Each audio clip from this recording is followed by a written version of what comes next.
जय हिंद दोस्तों। आज की इस वीडियो में मैं आप लोगों को बताऊंगा फिजिक्स वाला का जो मॉड्यूल है उसका एक्सरसाइज 1 यानी कि सॉलिड स्टेट का एक्सरसाइज 1। उसमें आप लोग का क्वेश्चन किस टॉपिक पर रहेगा? टॉपिक रहेगा आपका क्लासिफिकेशन सॉलिड। इसमें आप लोग को 5 सवाल मिलेंगे।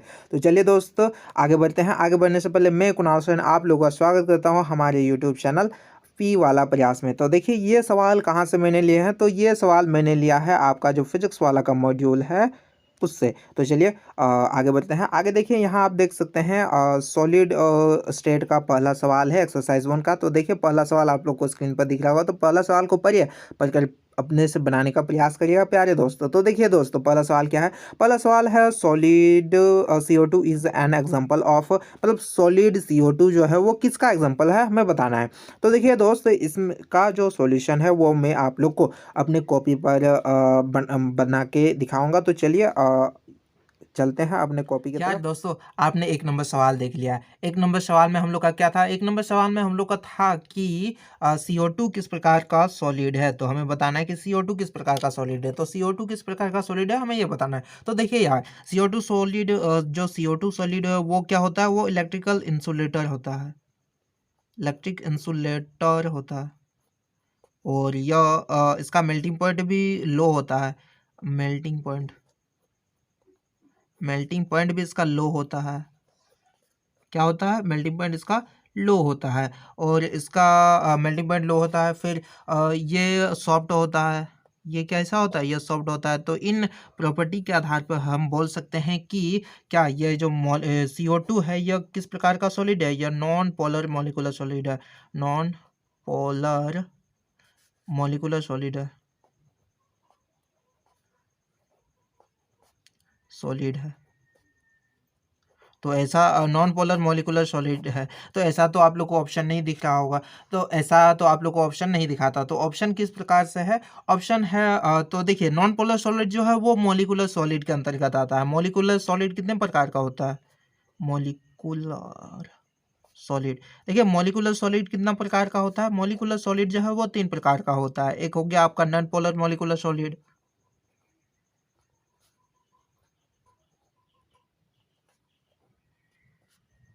एक हो गया आपका नॉन पोलर मॉलिकुलर सॉलिड। दूसरा क्या है आपका?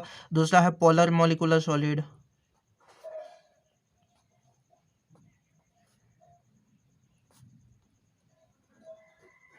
और तीसरा क्या है? तीसरा है आप लोग का हाइड्रोजन बॉन्डिंग।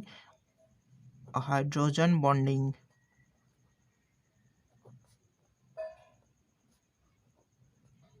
तो दोस्तों यहाँ से आपने देख लिया कि इसका आंसर क्या होने वाला है। इसका आंसर होने वाला है आपको क्या? आपका मॉलिक्यूलर सॉलिड के अंतर्गत ये आएगा। CO2 जो है वो आपका मॉलिक्यूलर सॉलिड के अंतर्गत आएगा।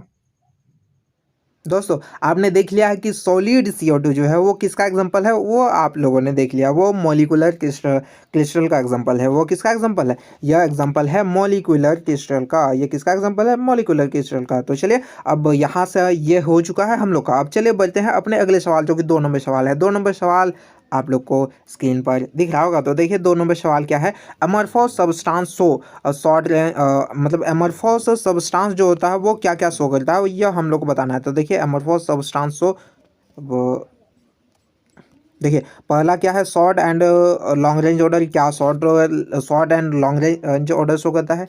क्या ये शॉर्ट रेंज ऑर्डर खाली शो करता है या लॉन्ग रेंज ऑर्डर शो करता है या इसके पास have no sharp melting point? मतलब इन सब में से हमें आंसर बताना है। तो देखो यार इसका भी सॉल्यूशन जो है वो मैं आप लोग को अपने कॉपी पर बताऊंगा। तो चलिए अपने कॉपी मतलब मेरे कॉपी की तरफ चलते हैं। दोस्तों आपने 2 नंबर सवाल को भी देख लिया। 2 नंबर सवाल था कि हमें बताना है कि अमरफॉस सब्सटेंस क्या क्या शो करता है। तो देखिए अमरफॉस सब्सटेंस जो है वो क्या क्या शो करता है वो मैं आप लोग को बता देता हूँ। तो देखिए अमरफॉस सब्सटेंस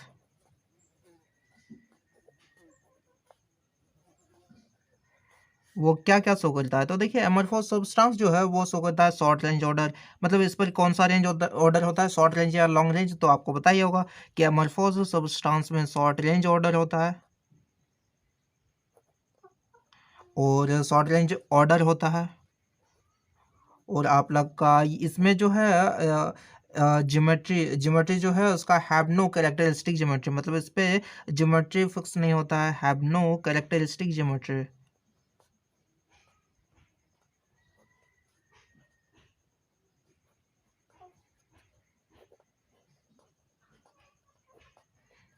और ये किस प्रकार का, यह आइसोट्रोपी होता है कि एनिसोट्रोपी, तो ये आप लोग को पता होगा कि ये कैसा होता है, यह होता है आइसोट्रोपी, यह होता है आप लोग का क्या सा दोस्त, आइसोट्रोपी। और इसका जो शार्प पॉइंट होता है वो कैसा होता है, इसके पास शार्प, सॉरी शार्प नहीं, मेल्टिंग पॉइंट जो होता है, मेल्टिंग पॉइंट इसका शार्प नहीं होता है, तो have no sharp melting point, have no sharp melting point, यानी कि MP, मतलब इसके पास जो मेल्टिंग पॉइंट होता है वो भी शार्प नहीं होता है। तो हम लोग के ऑप्शन में, हम लोग का जो क्वेश्चन था उसमें हमें एमरफॉस सॉलिड में ये दो मिला था हम लोग को, क्या हम लोग को शॉर्ट रेंज ऑर्डर यानी कि ये वाला दिया गया था क्वेश्चन में, और ये वाला दिया गया है। तो इन दो आधार पर हम कह सकते हैं कि एमरफॉस सॉलिड जो है वो उसका आंसर क्या होगा, उसका आंसर आप लोग को पता ही चल गया होगा कि उसका आंसर कौन सा होगा, 4 नंबर, जो कि B एंड कैसा है D। तो इसका आंसर हो गया B एंड D। यार दोस्त, यहाँ से आपने देख लिया कि इसका आंसर कौन सा होगा। मतलब एमरफॉस सब्सटेंस होता है वो क्या क्या शो करता है, वो आइसोट्रोपी होता है। वो कैसा होता है, आइसोट्रोपी होता है। उस पर शॉर्ट रेंज ऑर्डर होता है, उस पर शॉर्ट रेंज ऑर्डर होता है, लॉन्ग रेंज ऑर्डर नहीं होता है। और उसका जो शार्प ही बोल रहे, उसका जो मेल्टिंग पॉइंट होता है वो कैसा होता है, वो शार्प नहीं होता है। तो उसका मेल्टिंग पॉइंट शार्प नहीं होता है। यहाँ से आप लोग का कौन कौन सा सही हुआ, तो यहाँ से आप लोग का सही हो गया बी नंबर। बी नंबर क्या है, ये शॉर्ट रेंज ऑर्डर को फॉलो करता है। और दूसरा क्या है, दूसरा है इसका जो मेल्टिंग पॉइंट जो होता है वो शार्प नहीं होता है, मेल्टिंग पॉइंट शार्प नहीं होता है। तो ऐसा ऑप्शन आप लोगों को कहाँ दिख रहा है कि बी और डी हम लोग का करेक्ट हो। तो ऐसा ऑप्शन आप लोग को डी नंबर पे दिख रहा है, जहां हमें बोला क्या, हम लोग का बी और डी करेक्ट है, यानी कि यहाँ से हम लोग का D number answer, 4 number answer हो चुका है। तो प्यारे दोस्त, आप लोग का 2 नंबर का सवाल होने के बाद चले बढ़ते हैं अपने अगले सवाल, जो कि 3 नंबर सवाल है। तो यार दोस्तों, 3 नंबर सवाल आप लोग को स्क्रीन पर दिख रहा होगा। तो 3 नंबर सवाल क्या है, 3 नंबर सवाल में बताने की the solid NaCl is a bad conductor of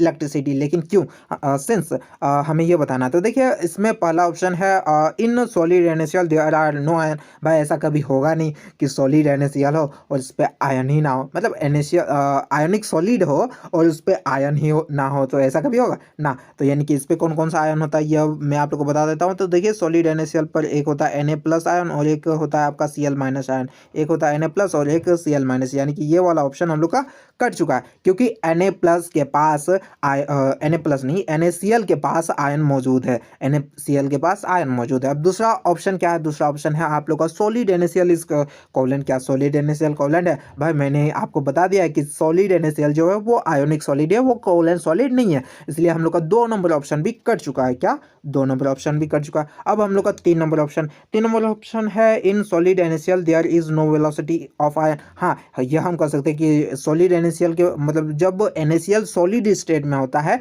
उस समय उसके पास जो आयन मौजूद हैं वो उसके पास वेलोसिटी नहीं है, हम यह कह सकते हैं। तो यहाँ से हम लोग का कौन सा आंसर हो सकता है, हम लोग का आंसर हो सकता है नहीं, यही होगा।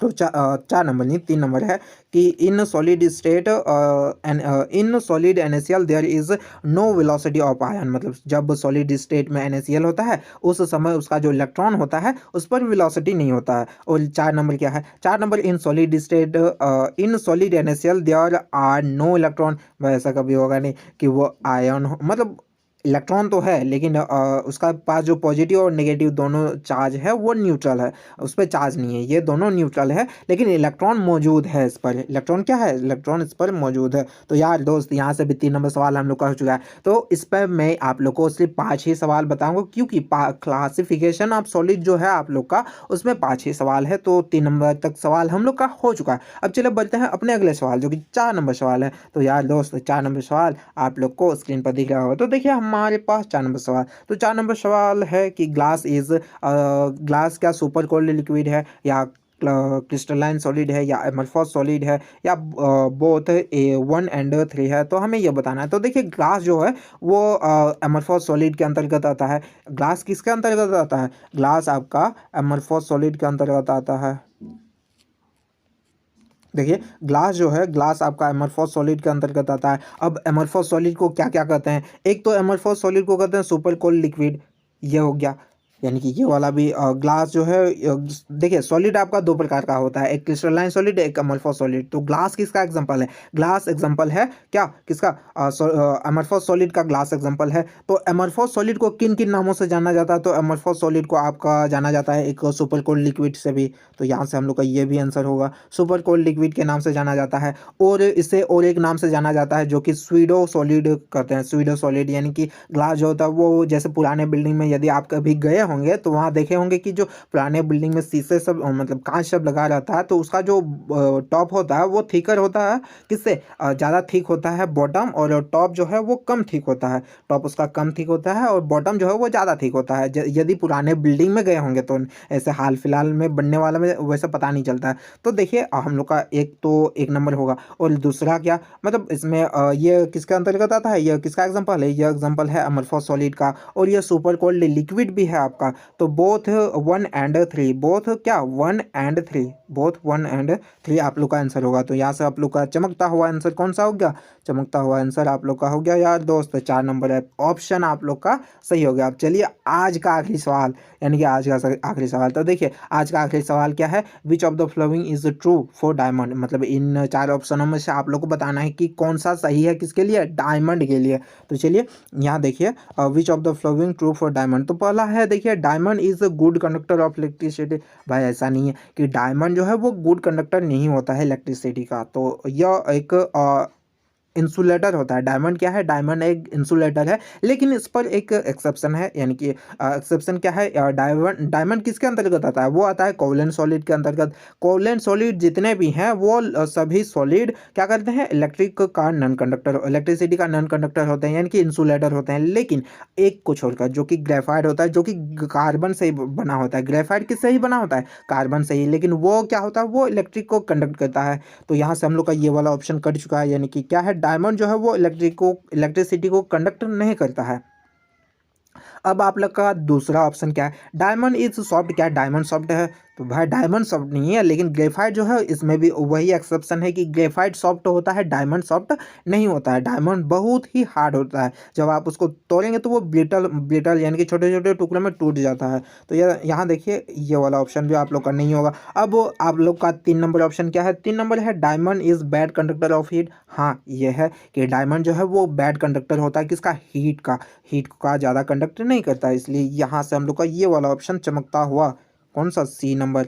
अब हम लोग C नंबर नहीं है 3 नंबर है। और है 4 number, diamond is made up of carbon hydrogen और ऑक्सीजन। क्या डायमंड कार्बन हाइड्रोजन और ऑक्सीजन से मिलकर बना है? तो भाई दोस्त डायमंड जो है वो सिर्फ कार्बन से मिलकर बना है। डायमंड किससे मिलकर बना है? कार्बन से। लेकिन किस प्रकार से बंधा रहता है? बॉन्डेड में। चलिए मैं आप लोग को दिखा देता हूँ, लेकिन पेज तो नहीं है भाई, कोई बात नहीं, पेज तो ऐड कर लेते हैं यहाँ पे। तो देखिए डायमंड कुछ इस प्रकार से बंधा रहता है। किस प्रकार से?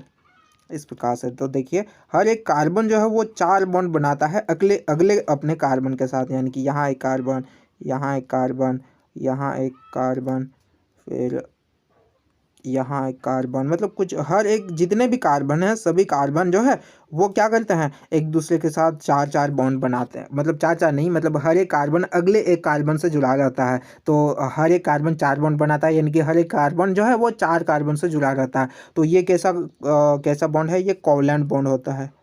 कोवलेंट बॉन्ड, या फिर जिसे नेटवर्क सॉलिड के अंतर्गत आता है जो कोवलेंट।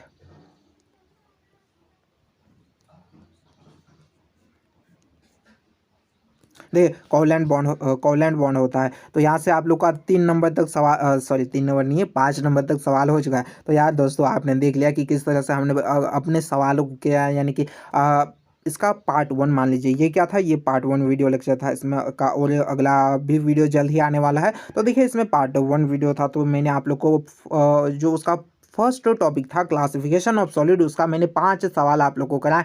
तो उसी प्रकार से आप लोग को जितना सवाल रहेगा उस मॉड्यूल में मैं आप लोग को अपने ओर से देने का कोशिश करूंगा। हो सकता है किसी दिन वीडियो ना अपलोड हो, क्योंकि भाई मैं खुद पढ़ता हूं और मैं खुद दे रहा हूं, तो समय तो लगेगा, क्योंकि मुझे भी पढ़ना पड़ता है, फिर आप लोग के लिए भी बनाना पड़ता है, तो समय लगेगा। और उसके लिए मैं माफ़ी चाहूँगा। तो यार दोस्तों यहाँ तक हमने कर लिया है, तो इस वीडियो में अब इतना ही करेंगे। और थैंक यू, धन्यवाद आप लोग का कि आप लोग यहाँ तक आए। थैंक यू दोस्तों कि आप लोग यहाँ तक आए। थैंक यू कि आप लोग यहाँ तक आए। अब इस वीडियो में हम लोग इतना ही करेंगे, मिलते हैं अगले वीडियो में। और हाँ, यदि जाते जाते यदि आपने हमारे यूट्यूब चैनल को सब्सक्राइब नहीं किया है तो प्यारे दोस्त कृपया करके सब्सक्राइब कर लीजिएगा। और क्या बोलते हैं, हाँ, वीडियो को लाइक नहीं किया तो लाइक कर लीजिएगा। तो चलिए अब मिलते हैं अगले वीडियो में। इस वीडियो में इतना ही।